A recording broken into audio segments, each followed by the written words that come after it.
Olá pessoal, estamos entrando na semana 3 e hoje a professora vai fazer duas coisas. Vou fazer a correção da tarefa de casa com vocês e uma revisão para as nossas avaliações da semana que vem.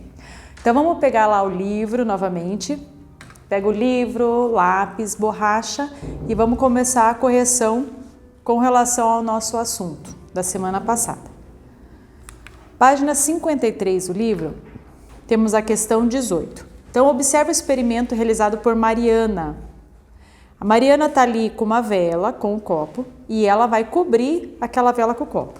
Explique o que Mariana observou com base no que você aprendeu sobre os componentes do ar e suas características. Então, quando nós falamos sobre uma das características do ar, é que o ar, o gás oxigênio, que faz parte de um dos componentes do ar, ele faz uma combustão, significa que ele queima na presença do fogo. Então, quando a Mariana acendeu aquela vela, como a vela estava exposta ao ar, o gás oxigênio está ajudando na combustão, na queima dessa vela, porque ela tem a matéria, a vela, o ar e colocou o fogo ali e começou a queimar. Quando ela coloca o copo limitou a quantidade de ar naquele ambiente. Assim que acabou o gás oxigênio, parou de queimar, tá? Então a resposta ficou lá. Um dos componentes da atmosfera terrestre é o gás oxigênio, necessário para a combustão. Ao colocar o copo cobrindo totalmente a vela, quando acaba a combustão do ar, a vela se apaga, tá? Continuando, questão 19. Marte tem uma atmosfera de espessura fina, que permite que o calor escape facilmente do planeta. A atmosfera marciana é composta principalmente de gás carbônico, gás nitrogênio e argônio, com quantidades muito baixas de gás oxigênio. Compare a atmosfera desse planeta com a terrestre e explique como suas características estão relacionadas à possibilidade de vida como a conhecemos. Então, quando ele fala que a camada de Marte ela é muito fina e ela faz com que o calor escape, isso já é uma característica não boa, ela não é uma característica que vai auxiliar na questão de vida, porque a atmosfera, uma das características dela no planeta Terra é manter o calor, é manter a Terra aquecida. Então, Marte, já pelo fato de ter essa perda de calor, já não é um planeta propício para a existência de vida.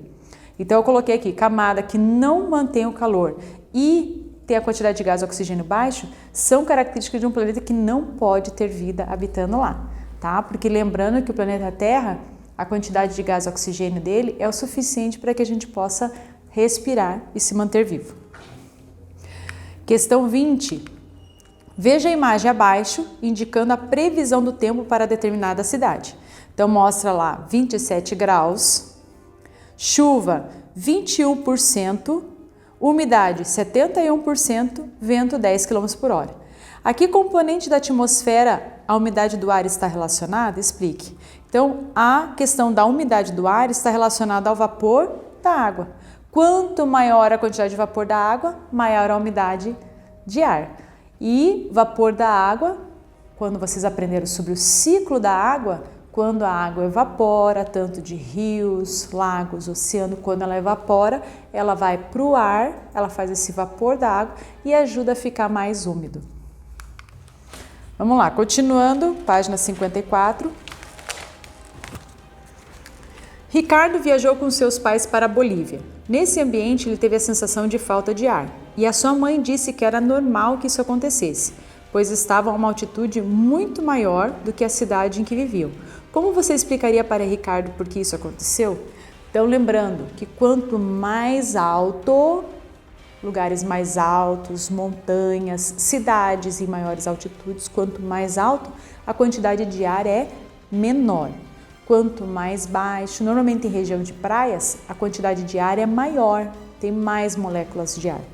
Então, o que aconteceu lá na Bolívia? Tinha menos ar, então o ar era como se fosse mais rarefeito, por isso que ele tem a sensação de falta de ar, porque ele está acostumado a respirar, ter uma quantidade de ar, e quando ele chegou numa posição mais alta, a respiração dele deveria até ser um pouco diferente, porque tem menos ar. Exercício 22. Leia o trecho a seguir sobre os satélites artificiais. Eles estão no espaço e têm uma influência enorme em nossas vidas cotidianas. Graças aos satélites artificiais na órbita do planeta Terra, podemos assistir à televisão, acessar a internet, falar ao telefone. Se o seu nascimento acontece em solo terrestre, esses equipamentos passarão a maior parte de sua vida útil a distâncias entre 180 km do solo e 36 mil km. Em que camada da atmosfera os satélites passam a maior parte da sua vida útil, de acordo com as informações do texto? Então, são na camada termosfera e exosfera, tá? Exercício 23. Complete a tabela descrevendo as principais características de cada camada da atmosfera. Então, vamos lá. Primeiro, nós temos 1, 2, 3, 4, 5 quadrinhos, tá? Então, a professora colocou aqui em 1, 2, 3, 4, 5, que são cada item desses aqui. Vamos para o primeiro. Primeiro tá lá, estratosfera. Então, a característica é contém a camada de ozônio, tá? Esse é o primeiro. Segundo quadrinho é a mais próxima da superfície terrestre, troposfera. Terceiro, representa o limite entre a atmosfera e o espaço interplanetário, exosfera, que é a última camada. Mesosfera, pode ocorrer um fenômeno conhecido como chuva de meteoros. E por último, a característica é, na região dos polos, pode ocorrer um fenômeno conhecido como aurora, é a termosfera, tá? Pessoal, lembrando, vamos fazer direitinho, dá um pause no vídeo, escreve lá e deixa teu livro certinho com a correção para ajudar você no teu estudo. Vamos dar continuidade. Página 58 do livro de vocês. Exercício 24. Observe o cenário da imagem abaixo e cite exemplos de onde pode ser encontrado água em cada um dos estados físicos. Agora nós entramos já no conteúdo sobre hidrosfera. Então tem uma imagem muito bonita, tá? De uma região de geleiras. Vamos especificar lá. Então o estado líquido é quando aparece o rio. O estado sólido são as neves que tem na figura. E o estado gasoso, a gente não consegue ver, mas sabemos que existe o vapor de água no ar, tá? Então são os 3 estados físicos da água. Exercício 25. O astronauta soviético Yuri Gagarin, 1934 a 1968, foi o primeiro ser humano a viajar para o espaço. Leia a frase que ele declarou ao fazer essa viagem. A Terra é azul. Como é maravilhosa. Ela é incrível. Aqui está relacionada a coloração observada por ele. Então imagine, ele olhou, Terra é azul. Isso é por causa da grande presença de água na Terra. Então, vista do espaço, a gente consegue ver muito mais a região de água do que a região de sol. Então, pelo fato de falar que ela é azul, nós estamos relacionando a grande presença de água na Terra.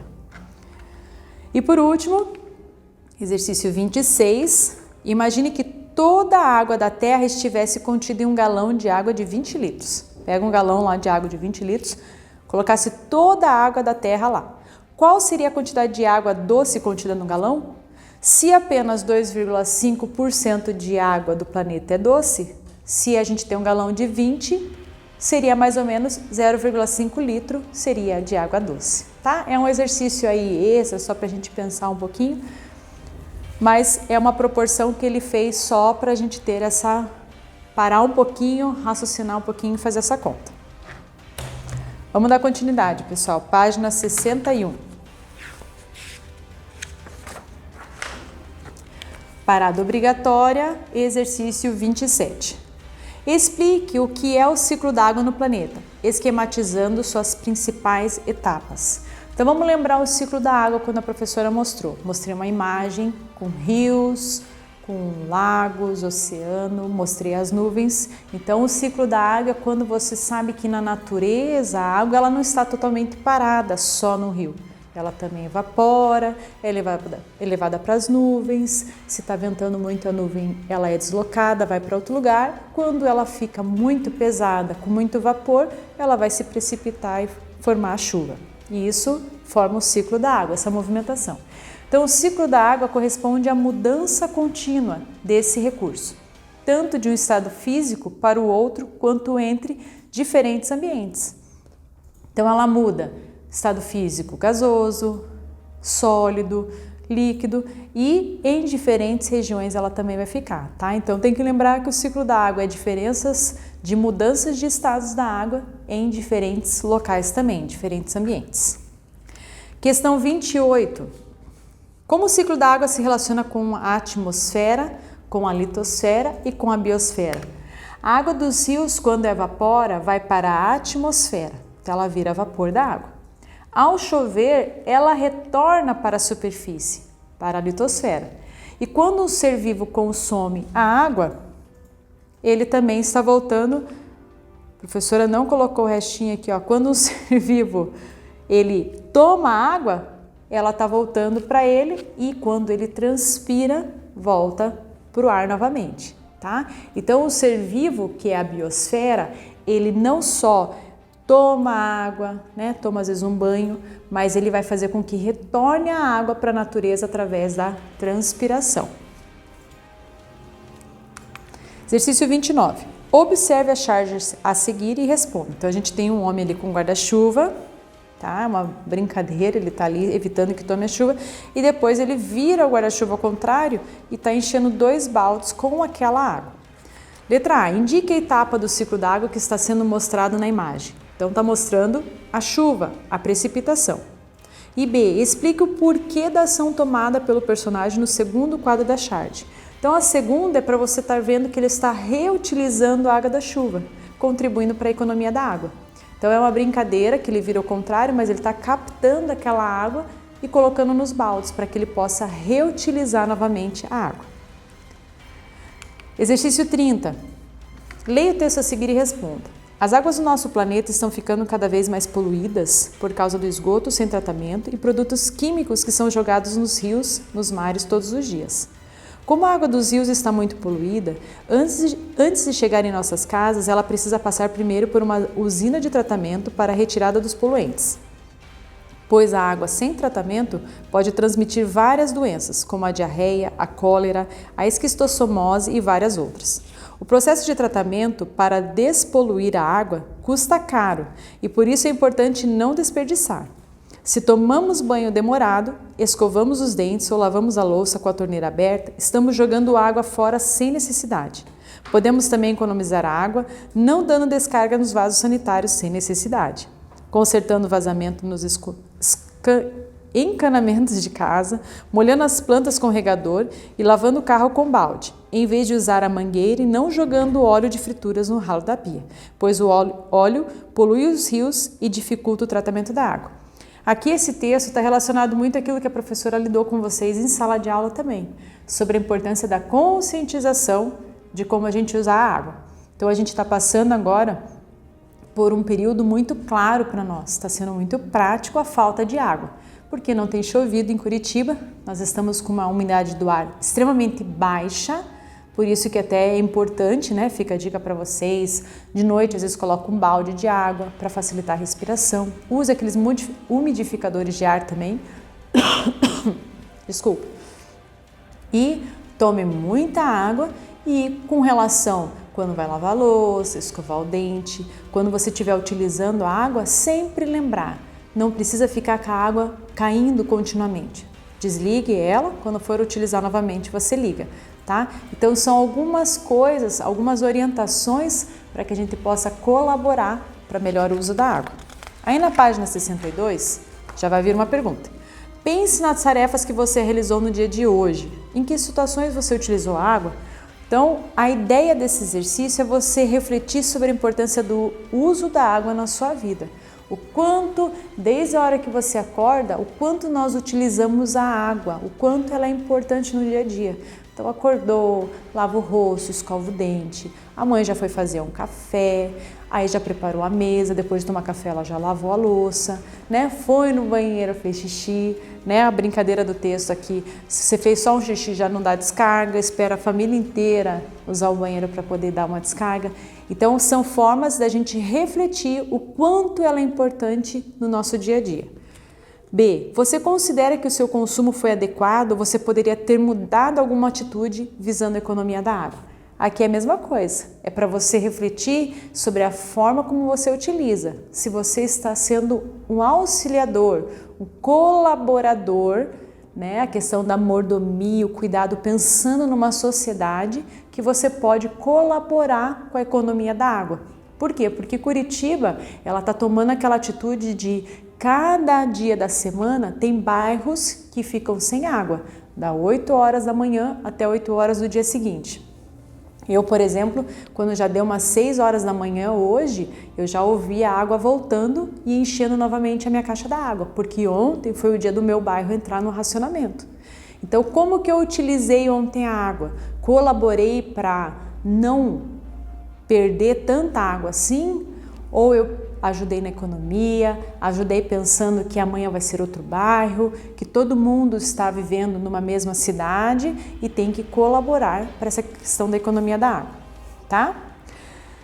E exercício 31, para a gente observar o gráfico abaixo e responder. Então, nós temos um gráfico ali mostrando o total de consumo da água e para onde é utilizada essa água e quanto por cento é utilizado para cada situação. Então, nós temos um abastecimento rural, que está em 2,4%, e um abastecimento urbano, 8,8%, e outros itens ali. Então, a letra A. Compare o consumo de água do abastecimento urbano e do rural. Como você justificaria esse dado? Então, olha ali, ó, o abastecimento urbano ele está usando muito mais água do que o abastecimento rural. E uma das hipóteses, você pode ter colocado outra aí na sua casa, mas é porque a população é maior nas cidades. E pelo fato de ser muito mais gente, nós sabemos também que há muito mais desperdício de água. Por isso que no ambiente urbano se usa mais água. Com um colega, com o seu irmão, com a sua mãe, né? Proponha medidas para reduzir o consumo de água na atividade setor que, segundo dados do gráfico, é responsável pelo consumo da maior proporção de água. Então aqui o reaproveitamento a água da chuva e evitando o desperdício, né? Isso é uma coisa que nós não estamos conseguindo fazer agora, um reaproveitamento da água da chuva, porque nós não estamos tendo. Mas se a gente conseguir colaborar com a perda, com o desperdício, vai ajudar bastante. E a letra C, considerando que o consumo médio anual de água no Brasil é de 1.081,3 metros cúbicos por segundo, calcule o consumo médio anual relacionado à atividade do setor indicado por vocês no item anterior. Então, como a irrigação corresponde a 67,2% do total consumido, anualmente essa atividade consome aproximadamente 700,6,63 metros cúbicos por segundo, certo? E por último, pessoal, nós temos aquele para fixar. Não terminou ainda, olha lá, a professora se enganou, gente. Página 63, temos mais ainda a questão 32, desculpa aí.